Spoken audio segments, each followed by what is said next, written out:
bem-vinda. Pode ocupar já este lugar e vai estar à conversa com a Raquel Lima, poeta, artista transdisciplinar e investigadora de estudos pós-coloniais. Está aqui também a Andreia Morgado, diretora da Impact SCI, empresa social sediada em Portugal que desenvolve ferramentas de aprendizagem. Bem-vinda, participativa. Eu peço uma salva de palmas enquanto as pessoas estão a chegar. Estava a dizer que a Andreia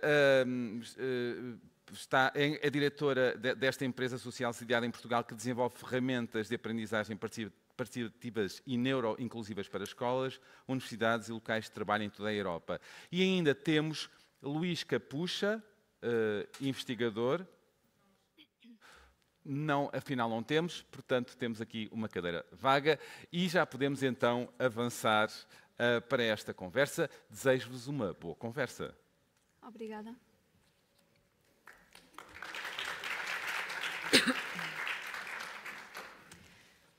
Muito bom dia a todas as pessoas. É um prazer estar aqui convosco, principalmente... Boa, tenho um timer. Principalmente num painel como este sobre educação e a chave para a inclusão. Antes de nós começarmos, vamos então aqui fazer uma breve descrição. Portanto, sou uma mulher branca, da etnia cigana, tenho 1,70 m, cabelos longos, castanhos, estou vestida com um fato preto, como se costuma dizer, nunca nos comprometemos. E penso que seja suficiente. Olhos castanhos, penso que seja suficiente. E aqui... Muito bom dia, eu sou uma mulher negra, tenho 1,80 m, estou vestida com uma camisola amarela, umas calças de veludo verdes e umas botas já com muitos quilómetros. E tenho os olhos castanhos escuros e, sim, cabelo escuro também. Agora a Andreia. Bom dia, então eu sou uma mulher branca, tenho cabelo longo castanho, estou a usar os meus fones de cancelamento de ruído. Também tenho ao pescoço a fita do girassol das deficiências invisíveis. Eu tenho uma roupa de cores neutras e ténis. Sim. Boa. Então, nós teríamos aqui o Luís Capucha, mas não pode estar presente. Temos connosco Raquel Lima, investigadora em estudos pós-coloniais, trabalha com comunidades negras e afrodescendentes. Andreia Morgado, autista, fundadora da Impact SCI, disse bem, não disse certo, que tem desenvolvido projetos de inovação educativa e inclusão da neurodiversidade. Obrigada também por estarem aqui. E eu, antes de começar aqui esta conversa, eu deixaria aqui um pequeno apontamento que vai servir como base para toda a nossa conversa, este debate, que é, nem todos partimos do mesmo ponto de partida, ok? E, honestamente, sinto-me bem, porque sinto que estou num ambiente seguro. Tem umas caras afáveis. É porque normalmente quando eu digo esta frase não é em ambientes tão seguros, são em ambientes um pouco polémicos e pessoas muito do contra. E por vezes não conseguem entender muito bem o que eu quero dizer com isto, mas creio que ao longo deste painel, até mesmo para quem não percebe, vai perceber onde é que nós queremos chegar. Não partimos do mesmo ponto de partida e por isso é que estamos aqui a falar sobre diversidade, equidade e inclusão. Seria muito bonito que a meritocracia fosse uma realidade, mas eu, pessoalmente, eu não acredito na meritocracia. Era bom, eu adorava ser contratada simplesmente pelo meu mérito e acho que aqui as minhas colegas também, não é verdade? Mas dizer-vos que a verdade é que muitas pessoas, como eu e como elas, têm barreiras logo de acesso à entrada e por isso ninguém parte do mesmo ponto de partida e a partir do momento em que não existe, inclusive, uma igualdade académica.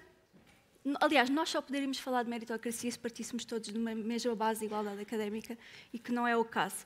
Mas, passando aqui à frente, esta parte, eu começaria aqui por perguntar o que é isto para vocês, e tendo em conta o trabalho que fazem, que é bastante difícil e complexo, o que é para vocês esta questão de aprender a diversidade? Posso começar? Claro. Obrigada, Vanessa. Obrigada por também enquadrares essa questão da meritocracia, que é muito importante também, acima de tudo, a este nível corporativo, tal como ao nível académico, ao nível governamental, essa ilusão de que partimos todos do mesmo lugar, é sempre importante referir que não é assim que acontece. A meu ver, nós quando falamos em diversidade cultural, estamos a falar de uma observação cuidadosa e genuína do nosso tecido social. Neste caso, em Portugal, trata-se de olhar para quem compõe a sociedade portuguesa.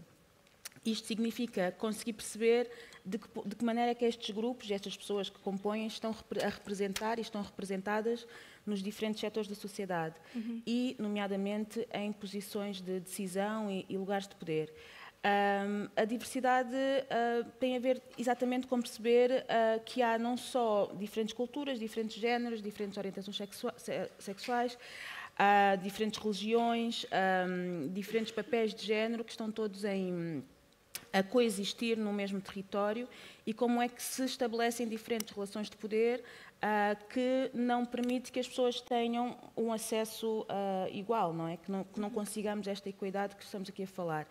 E isso deve-se muito a políticas públicas, por um lado, mas também a um próprio imaginário de que pessoas podem ou não ter acesso aos lugares, não é?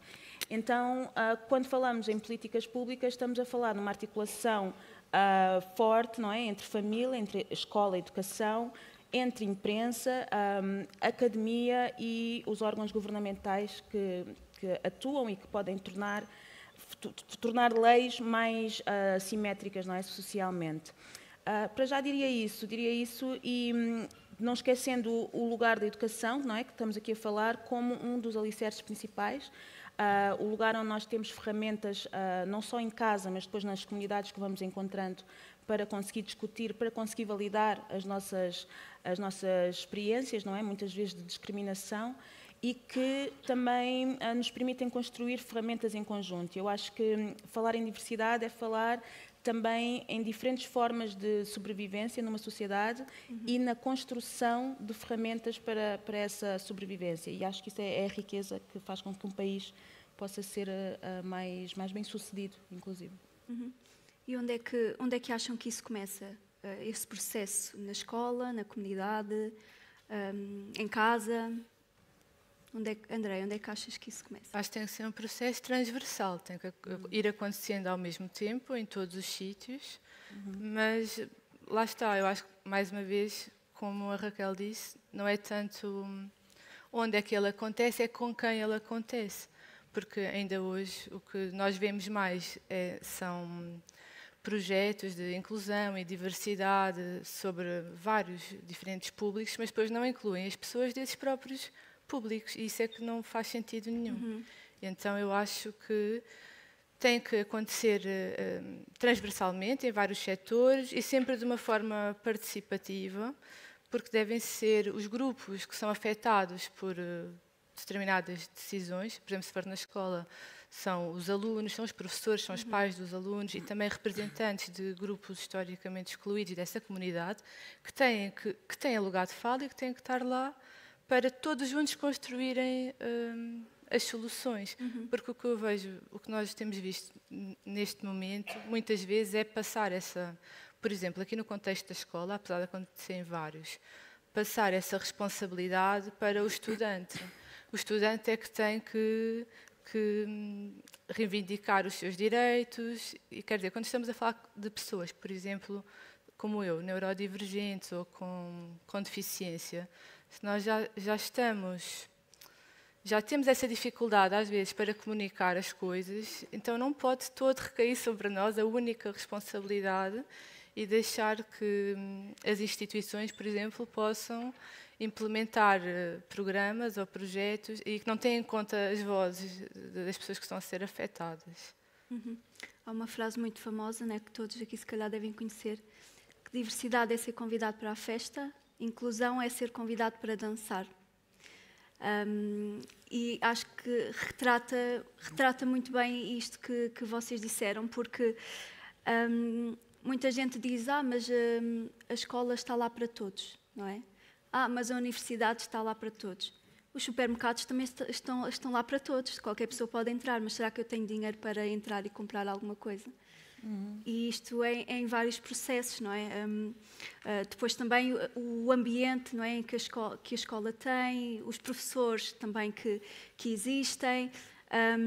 Eu posso dar um exemplo.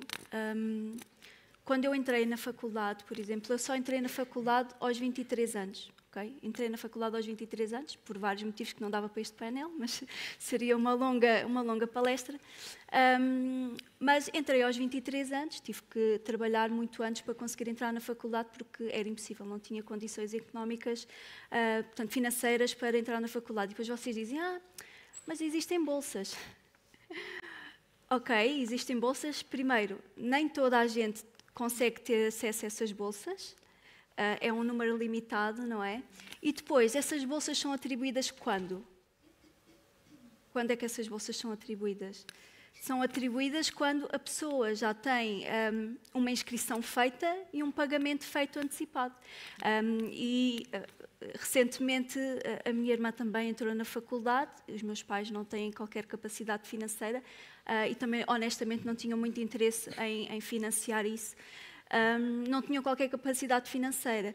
Se a minha irmã não tivesse uma irmã como eu, que lhe pudesse realmente ajudar nesse início, não é? Ela nunca teria tido a oportunidade de entrar na faculdade, por exemplo, porque logo de entrada existe um valor, que são mais de 200 euros que a pessoa tem que pagar de taxas e de inscrição e tudo mais. Então eu pergunto, quantas pessoas assim, quantos jovens assim existem, principalmente em comunidades mais vulneráveis, em bairros sociais e não só, que realmente tinham interesse, não é, de entrar na faculdade, mas depois falta este pequeno início que faz toda a diferença e que se não tiverem o apoio necessário não conseguem chegar lá.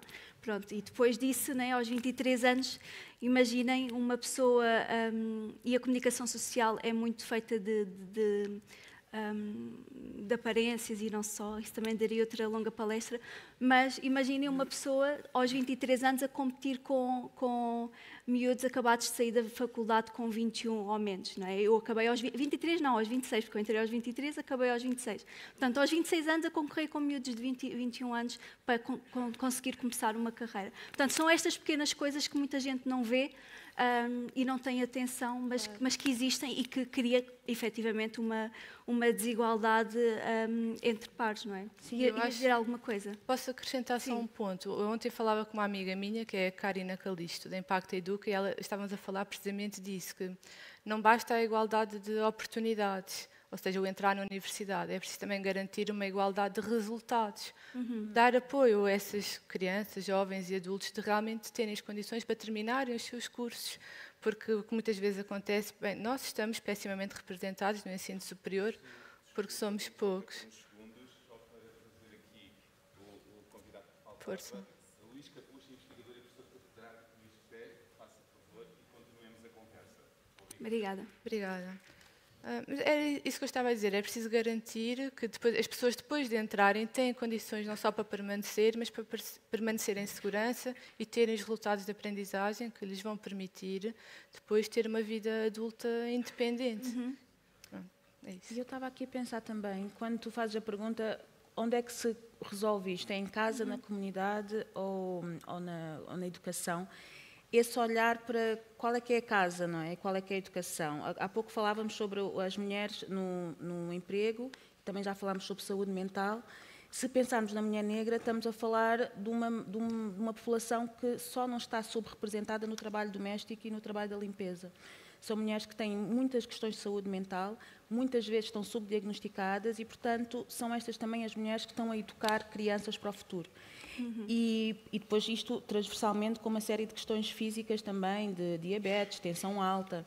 Então, pensar na casa que educa também é perceber que nem toda a casa é casa em pleno, não é? E o mesmo para a escola. Há um estudo muito importante da Cristina Roldão que demonstra que os alunos negros e afrodescendentes são sistematicamente encaminhados para cursos profissionais e não são motivados. Também se falou aqui de mentoria, da importância de uma mentoria, mas nem toda a gente tem esse acesso à mentoria e muitas vezes, pelo contrário, tem uma motivação a não ingressar no ensino superior. Então, estamos a falar de uma aldeia à partida já com problemas estruturais, não é?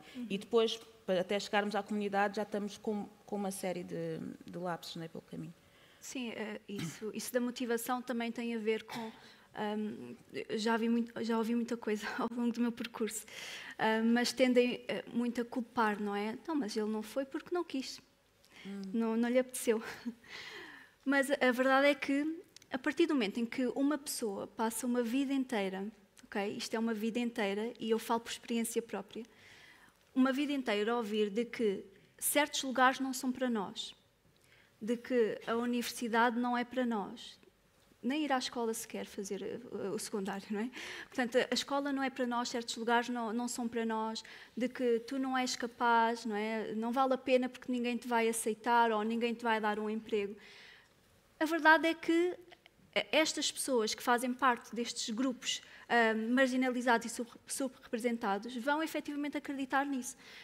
E isso faz parte a psicologia fala sobre isso, sobre os 4 I's da opressão. Um deles é a opressão internalizada. E eu costumo traduzir isso, uma expressão que todos nós já ouvimos, uma mentira muitas vezes torna-se uma verdade. E então, a própria pessoa, portanto, ouve aquilo tanto tempo que passa a acreditar que aquilo é verdade e passa a agir contra ela mesma, ok? Depois depende, claro, muitas posicionam-se na vida como vítimas e outras não, mas é todo um processo e é importante que haja agentes, não é? Agentes de mudança neste processo, portanto, no processo de desconstruir estas ideias, de deitar abaixo destas ideias, para que então estas crianças possam crescer e acreditar que é possível. E a André também já tinha falado da questão da representatividade, e a Raquel também. São crianças que precisam de referências, crianças negras precisam de referências, crianças ciganas precisam de referências, precisam de perceber que existem pessoas que tomaram outros caminhos, outros rumos diferentes daquilo que elas estão habituadas a ver, portanto, daquilo que é o normal para elas, não é? E ver que é possível. Eu já tive em sessões em escolas em que as meninas simplesmente não acreditavam que era possível. Não, o quê? Tu tiraste uma licenciatura, estás a trabalhar nesta área, assim, eu também queria muito, mas achava que era impossível. E só por verem fisicamente, agarram-se a chorar, a dizer, eu agora sei que é possível, e parece que há ali um chip que se altera, que muda. Porquê? Porque não têm referências, nem no lugar onde vivem.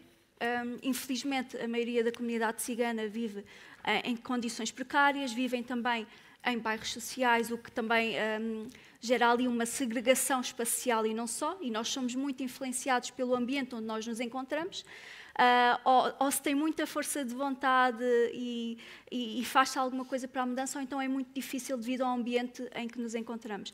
Mas isto para dizer que é possível, desde que haja espaço para que estas pessoas possam ser os agentes principais, não é? Os atores principais da concepção de alguma coisa, eu diria isso. Não sei se querem acrescentar alguma coisa em relação a isto. Eu tenho aqui uma estatística que, segundo o INE, cerca de mais de 22% das crianças em Portugal vivem em risco de pobreza ou exclusão social, e quase 90.000 alunos beneficiaram de medidas de suporte à aprendizagem e inclusão em 2022 e 2023. A minha pergunta é, temos professores e técnicos suficientes para dar resposta, e formados para dar resposta, para saber lidar com esta diversidade? Andreia, disseste logo que não. Não temos, acho que é muito claro. Mesmo que nas escolas só existissem crianças que não têm, portanto, num grupo não diverso, homogéneo, ainda assim não iam haver professores suficientes e muito menos com formação. Isso é um dos pontos, a meu ver, mais fundamental. Não só os professores, mas todos os atores, não é? Nos espaços educativos, desde a direção, os professores auxiliares, terem informação contínua, neuroafirmativa, antirracista, anticapacitista, para realmente conseguirem ter um mínimo de entendimento sobre o que é estar no outro lugar, não é? E conseguir agir em conformidade. Mas é preciso recursos para isso, e dinheiro, não é? É preciso que isso tudo seja financiado. Mas, assim, a resposta curta é não, estamos muito longe disso. O que é que o Luís diria sobre esta questão de ver professores e técnicos formados? E bem-vindo, antes de mais. Em primeiro lugar, o que eu diria é um pedido de desculpas por ter chegado ligeiramente atrasado. Eu tinha avisado a organização, tinha uma reunião bastante importante, precisamente sobre estes temas, mas a um outro nível, por causa da avaliação da educação inclusiva que está neste momento a decorrer, de que eu sou responsável. Fui prestar informações sobre os resultados dessa avaliação e por isso não pude chegar mais cedo. Vim assim que pude a correr de táxi, mas foi só agora que pude chegar. Peço desculpa por isso. Bom, se alguma coisa caracteriza a pobreza em Portugal é que ela é muito contínua em relação à sociedade. E, portanto, não estamos a falar propriamente de pessoas que tenham, em geral, diferenças muito marcadas. Algumas terão, há segmentos em que isso acontece. Há certas categorias que estão mais expostas, as mulheres estão mais expostas que os homens, os imigrantes estão mais expostos do que os locais, as pessoas com deficiência estão mais expostas do que as pessoas que não têm deficiência. Enfim, há uma série de especificidades que nuanciam esta realidade que, do meu ponto de vista, é contudo a principal, é que a pobreza é bastante contínua em relação ao tecido social em geral na nossa sociedade. E, portanto, dito isto, eu diria uma outra coisa, é que o problema, eu não gosto tanto de colocar na diversidade, mas mais na igualdade, precisamente. Não é? Aquilo que nós temos que aprender é que somos todos iguais. Aquilo que depois nos diferencia são múltiplos fatores, alguns mais relevantes que outros, isto é, alguns geram fenómenos de exclusão social, de discriminação, mas antes da diversidade está a igualdade. E o principal problema em relação a isso é o da desigualdade a diversos níveis. Não apenas em termos das condições socioeconómicas, mas também depois da participação cívica, da participação social, da participação cultural. Na família acho que se resolve pouco esse problema, quando há problema. Isto é, a família só prepara as pessoas para um mundo em que todos devemos ser tendencialmente iguais, pelo menos em dignidade, não necessariamente em riqueza económica, mas pelo menos em dignidade e em pleno usufruto dos direitos de cidadania, isso devia ser igual, mas só preparam as pessoas para esses valores as famílias que já têm esses valores. As famílias que não têm esses valores não podem preparar as suas crianças e os seus jovens e até os seus adultos para a prática e para o desenvolvimento de atitudes que favoreçam a inclusão e, portanto, que combatam a exclusão. Acha que a escola é importante nesse papel? A escola é determinante e a comunidade.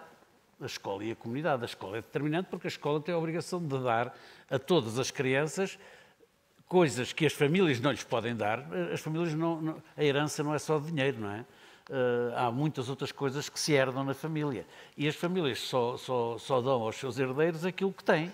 Se não têm educação, não podem dar educação. Se não têm sensibilidade para as questões da igualdade e da diversidade, não podem transmitir esses valores. E, portanto, é a sociedade, com as suas instituições, que tem essa função. A escola é central desse ponto de vista, na minha perspectiva. Mas também a comunidade, as associações, as autarquias. Se houver barreiras a nível estrutural, é quase impossível os indivíduos fazerem alguma coisa em questões de equidade e igualdade.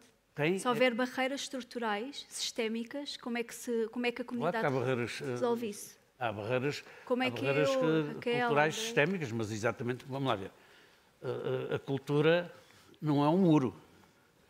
A cultura tem a ver com valores, com referências, com maneiras de ser, com maneiras de sentir, com maneiras de pensar, e é intrinsecamente diversa. Aliás, a cultura é o espaço de diversidade por excelência, não é?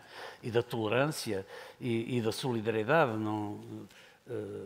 E, portanto, também há valores que são igualmente culturais e estruturais que contrariam estas tendências. Há, creio eu, ao longo da história da humanidade, uma luta constante entre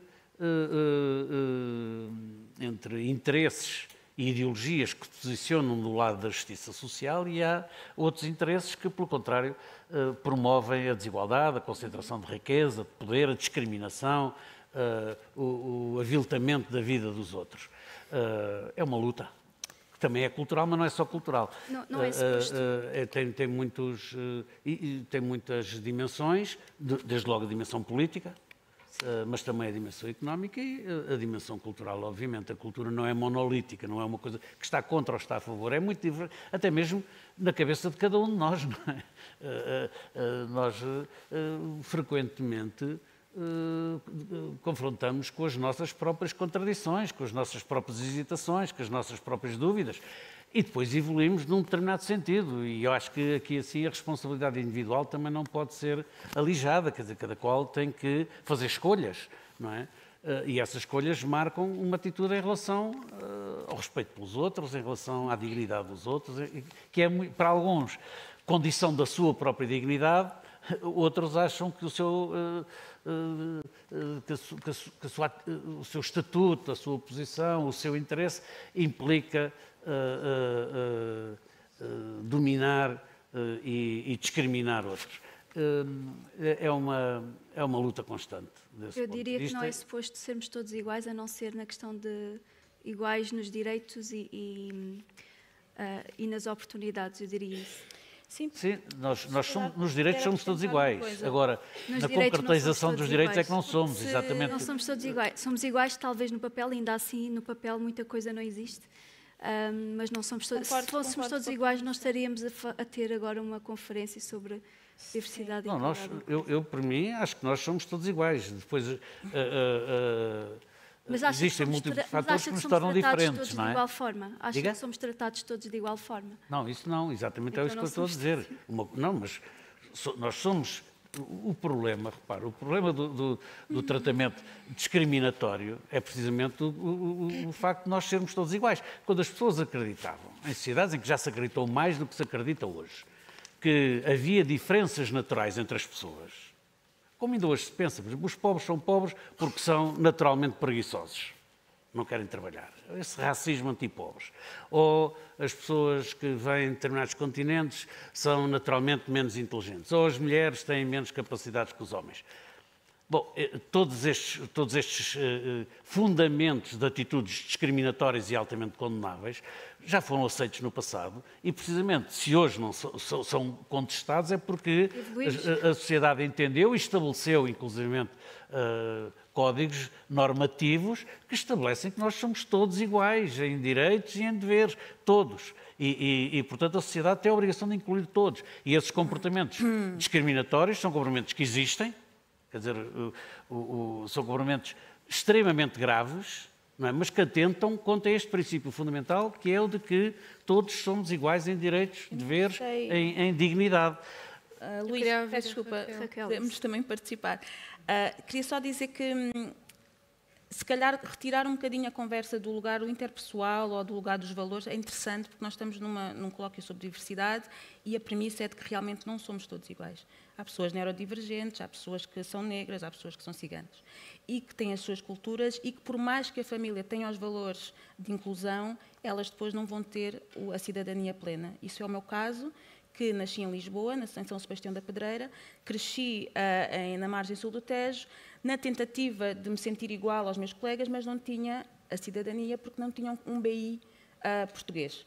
Então, estamos a falar de questões estruturais, em que a sociedade não só não é capaz de equalizar os nossos direitos, como diferencia-os de uma forma completamente pragmática. Não ter cidadania, não ter um cartão de cidadão portuguesa, significa não ter acesso a bolsas de estudo, não poder viajar para determinados países e, além de uma relação subjetiva com ter os meus colegas com um cartão diferente do meu.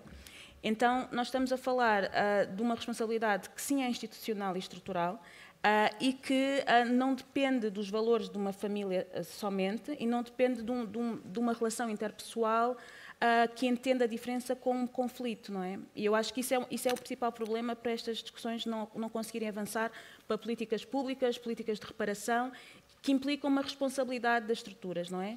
Então, se falar de racismo, de sexismo e de todos os outros tipos de discriminação de uma forma que atenua a responsabilidade social, acho que é problemático e acho que já não estamos nesse lugar do debate. Acho que já avançámos essa fase. Mas eu acho que a nossa ideia não é assim tão diferente. Desculpe lá, não é assim tão diferente. O problema é exatamente que, por circunstâncias que cada qual decidirá a sua posição, contra a qual eu me tenho batido toda a vida,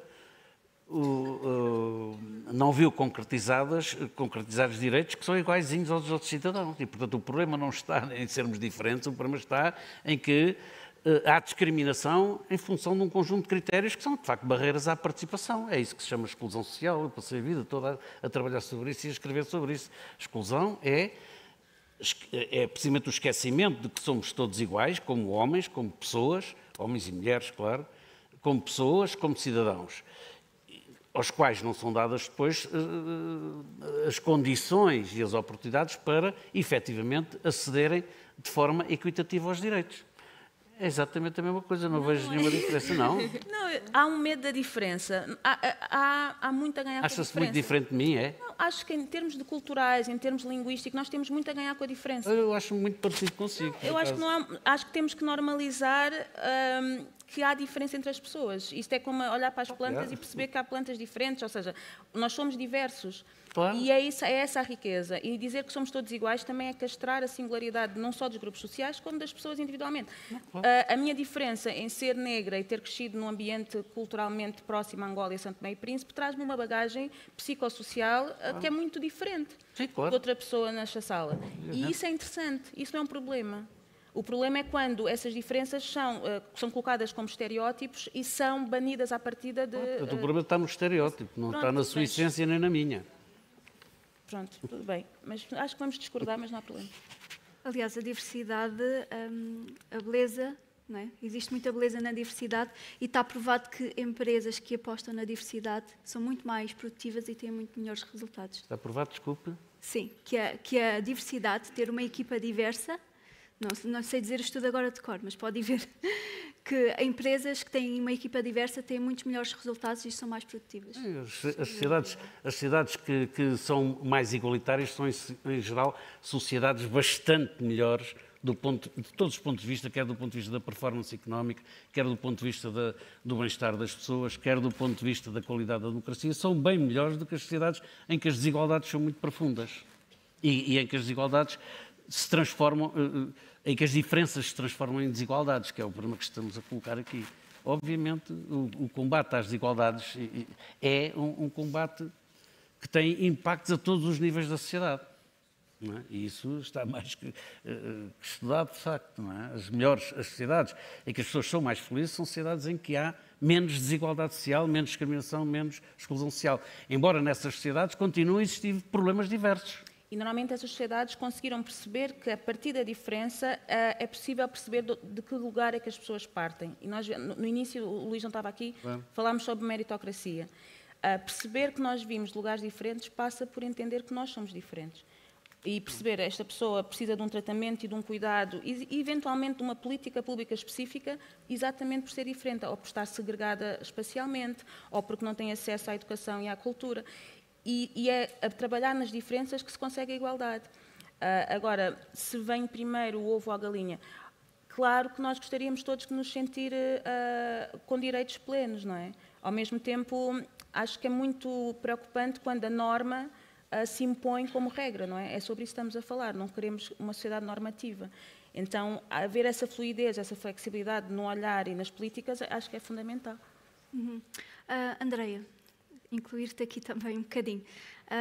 Nas questões da neurodiversidade, o que é que tu achas que ainda falta para uma verdadeira inclusão das pessoas neurodivergentes nas escolas, nas universidades? Falta muita coisa. Em primeiro lugar, dentro da neurodiversidade, é sempre preciso termos uma lente interseccional, porque é diferente, por exemplo, ser um homem cis, branco, autista e ser uma mulher trans, negra, com outra neurodivergência. Não é tudo a mesma coisa. E, portanto, começando logo aí, há logo um problema de base que é muitas dessas pessoas que pertencem a comunidades historicamente excluídas não têm sequer o acesso ao diagnóstico, ao descobrir-se neurodivergente. Não sabem, que é, por exemplo, o que me aconteceu, não é? Só recebi, ainda que eu não pertença, eu só recebi o meu diagnóstico aos 34 e como eu há imensas. E se formos ver pessoas negras ou pessoas ciganas, o número desce imenso, não porque não há autistas, mas porque não têm acesso ao diagnóstico. Eu estou, apesar de tudo, num patamar privilegiado, porque tive condições de pagar uma avaliação no privado, porque no público não existe. E eu bem tentei. Portanto, partindo desse pressuposto, era muito bom que houvesse um rastreio universal, logo, para podermos exatamente pôr todos a começar mais ou menos dentro desse aspecto específico do mesmo ponto, e também mudar aqui um bocado o paradigma de, exatamente porque há este problema do acesso ao diagnóstico, oferecer as acomodações razoáveis, que são, na verdade, um direito nosso, não com base no diagnóstico, mas com base nas necessidades específicas de cada um, independentemente do seu diagnóstico.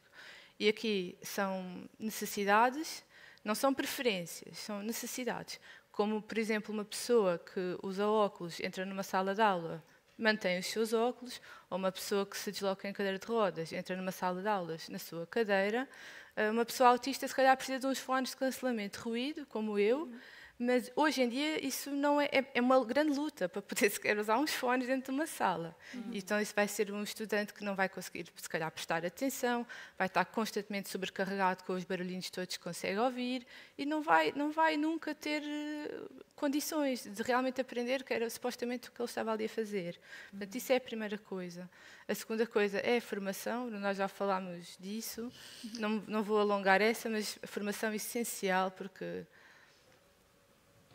existe, mas é pouca e muitas vezes é dada por pessoas que, com a melhor das intenções, estão a disseminar estereótipos. Portanto, quando contratamos alguém para dar uma formação, eu, na minha opinião, acho que é muito importante contratar pessoas com lugar de fala, porque não faltam especialistas em formação que têm lugar de fala nos diversos temas, não faltam associações de autoadvocacia.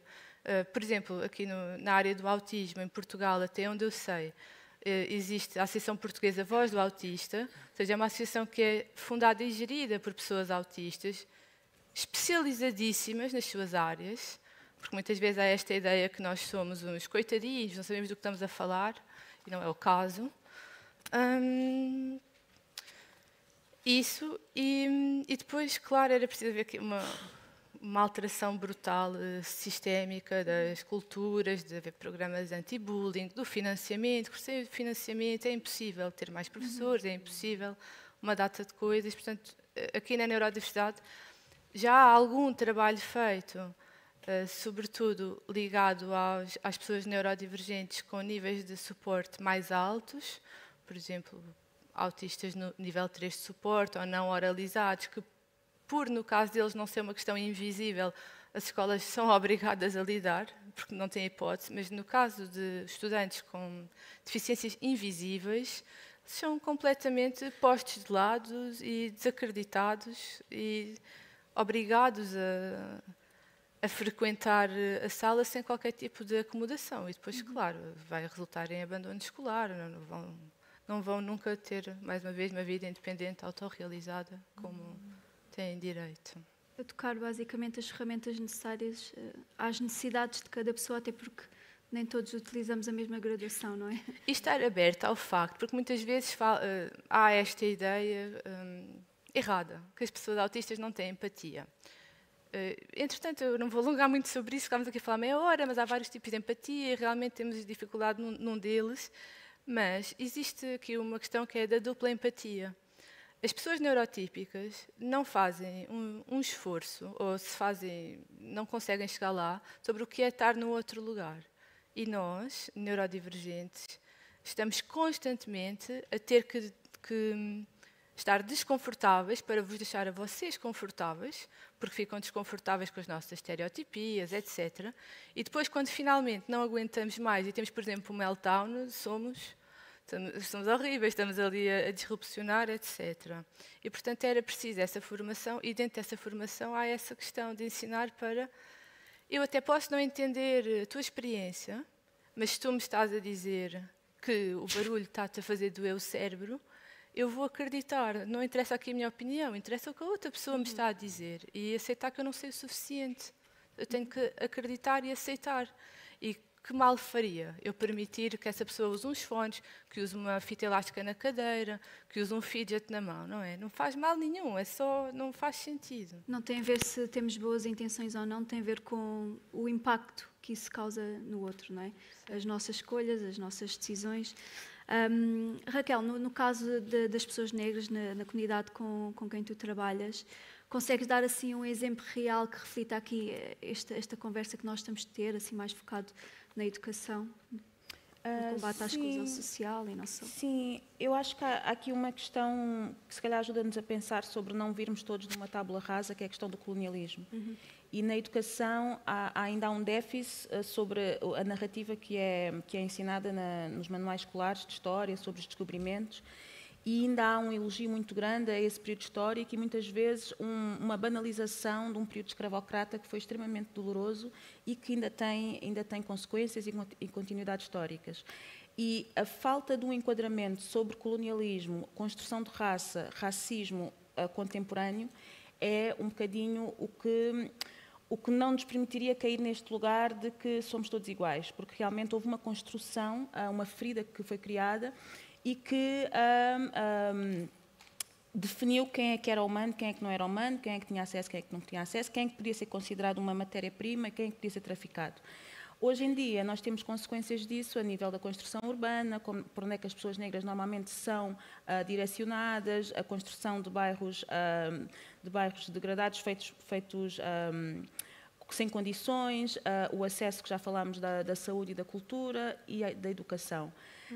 Portanto, quando eu entro na sala de aula como arte educadora, tenho essa preocupação em fazer um enquadramento histórico, não é? do porquê da importância deles terem acesso a uma educadora que não está dentro de uma norma e que não está dentro do lugar a que eles estão normalmente habituados a ver. Então é muito interessante também perceber este lugar da subjetividade, não é? Que construímos através da nossa experiência e da nossa participação, não é? Que já te falaste, da coragem que os alunos às vezes têm de acreditar que podem chegar lá por terem uma formadora com a qual se identificam. E depois estamos a falar também a nível de diálogos com entidades governamentais que possam mudar mesmo o acesso à educação e à cultura. Eu trabalho muito com educação e cultura e com um dos coletivos de que faço parte, que é a União Negra das Artes, tivemos muito tempo em conversa com a Direção-Geral das Artes sobre formas de financiamento mais diversificadas. Como é que nós podemos garantir que as pessoas negras não só estão representadas no setor artístico, mas tenham projetos e também consigam ter espaços de liderança no setor artístico. Não sejam sempre o apêndice, não é? De alguma coisa. Exatamente, aquele apêndice que porque fica bem e porque também é exótico e essa perpetuação de um lugar da objetificação e do exotismo. E conseguimos, ainda que muito pontualmente, mas conseguimos que o decreto-lei que enquadra os avisos de abertura para o financiamento público colocasse a diversidade étnico-racial como um bem de interesse público. E isso está mudado na estrutura. E eu acho que são este tipo de movimentos que também nos interessam, não é? Há o lugar do subjetivo, do individual, do familiar, mas o lugar do estrutural e do institucional. Hoje em dia temos uma ferramenta, que é um decreto-lei, que nos permite, se calhar, pensar em políticas públicas e se calhar em cotas, no meu caso, mas falaremos disso mais à frente. Certo, obrigada. Luís, aqui o decreto-lei 54, número 54, se calhar falámos um pouco sobre ele. Digamos que marcou aqui uma viragem ao ponto de propor uma escola centrada na inclusão, não é? E na diversidade. Na sua leitura, quais é que têm sido os maiores avanços e também as principais barreiras aqui à sua concretização?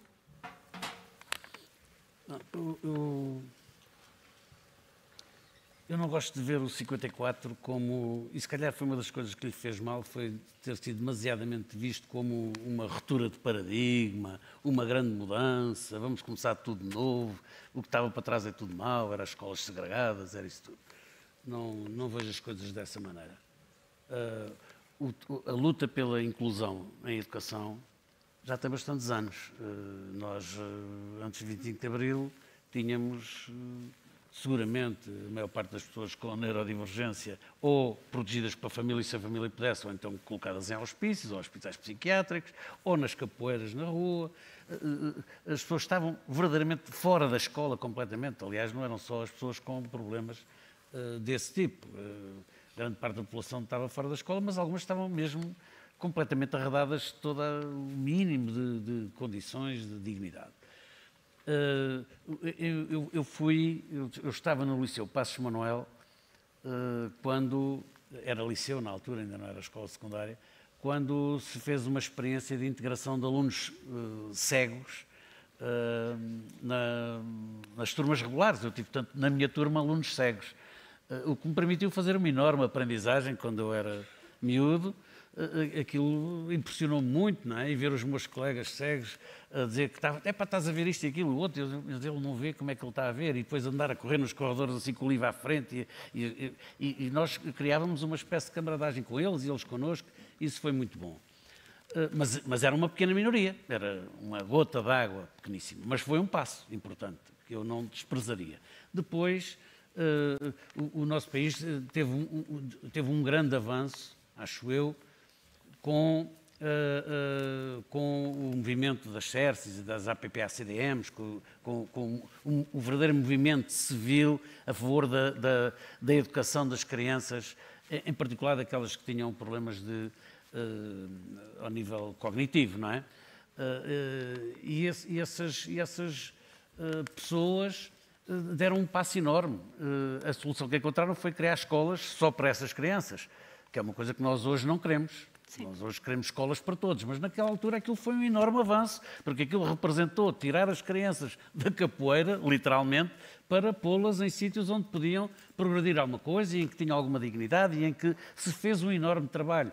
Eu acho que chamar depreciativamente a essas pessoas que fizeram esse esforço pioneiro enorme, segregacionistas, não é? É uma enorme injustiça para com essas pessoas que deram o avanço enorme. Entretanto, o sistema de ensino declarou, a partir da Lei de Bases de 1986, que todas as crianças têm direito a frequentar a escola.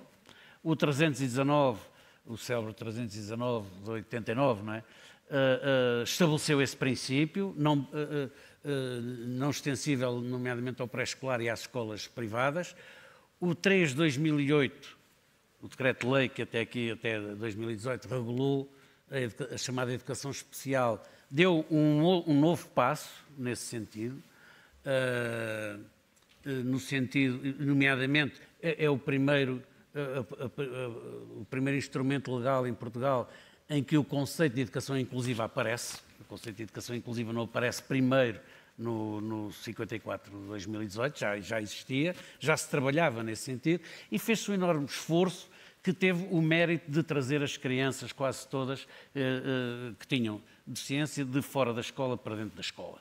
E também outras crianças que não têm provavelmente deficiências, mas têm outras dificuldades bastante acentuadas, nomeadamente, desde logo, os filhos das famílias pouco escolarizadas, em geral. Depois, os filhos dos imigrantes, nomeadamente aqueles que não têm, provavelmente, a mesma cor que a maioria da população portuguesa, mas também certas comunidades como a comunidade cigana, mas também uma série de pessoas que vieram para dentro da escola,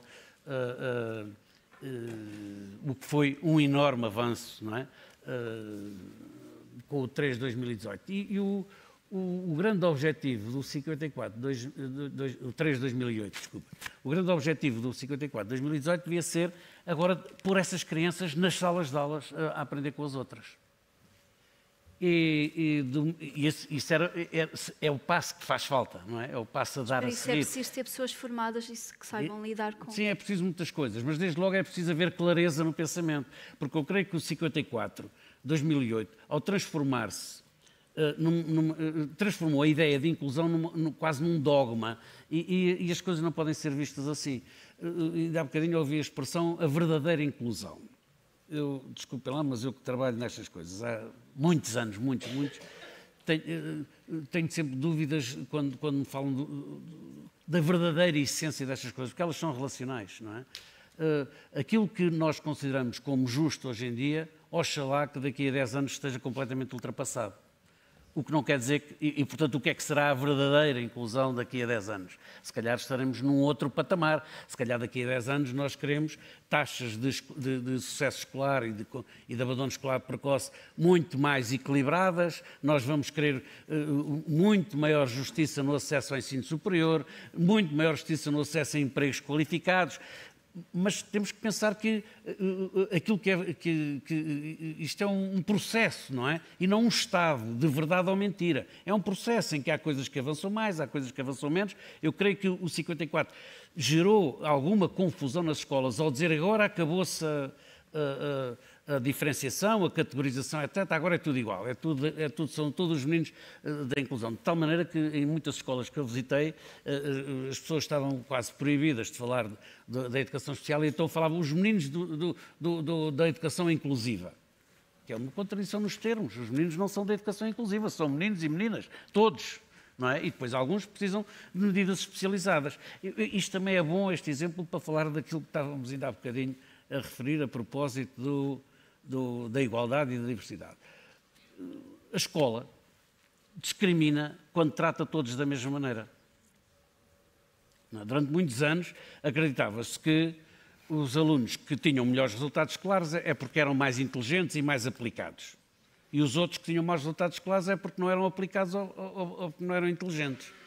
Até que depois algumas pessoas, alguns investigadores, nomeadamente, começaram a dizer, mas será que a natureza foi assim tão injusta que transformou os filhos dos pobres todos em estúpidos que não têm sucesso escolar e os filhos de imigrantes todos em incapazes e preguiçosos que não têm sucesso escolar? Será que é isso?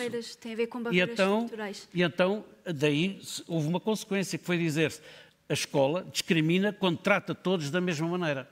E a partir daí pensou-se que é necessário diversificar as abordagens de maneira a que cada um possa desenvolver efetivamente as capacidades que lá tem. E, portanto, a escola não pode servir o mesmo currículo, as mesmas lógicas a todos da mesma maneira. Não pode confrontar todos com o mesmo tipo de exames que se fazem no secundário, que só cria problemas ao sistema educativo a todos os níveis, não é?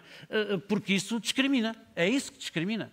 Mas em nome do que é que a escola se preocupa em oferecer a cada um uma resposta adequada à sua situação e adequada ao seu potencial de aprendizagem e de progressão. O que a escola, quando está a fazer isso, é a criar igualdade e justiça social.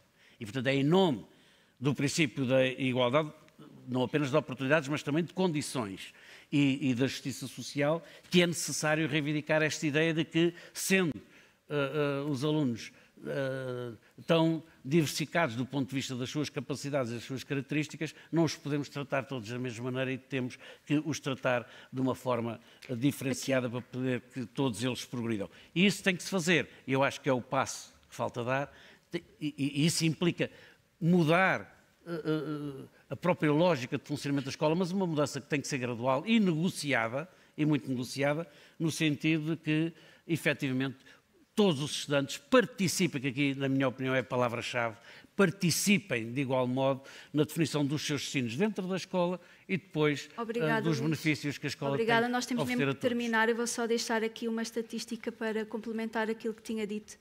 De acordo com o Inquérito Nacional sobre as Comunidades Ciganas, mais de 90% dos adultos ciganos têm no máximo o 9º ano de escolaridade, comparado com 45% da população caucasiana.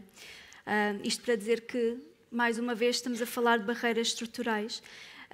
E eu, para terminar, e numa única frase, não há já me estão a fazer pressão, numa única frase, cada um dizer uma política pública que achassem que deveria ser implementada para combater esta exclusão social e o que é que gostariam de ver, portanto, assim, daqui a 10 anos, o que é que gostariam de ver mudança?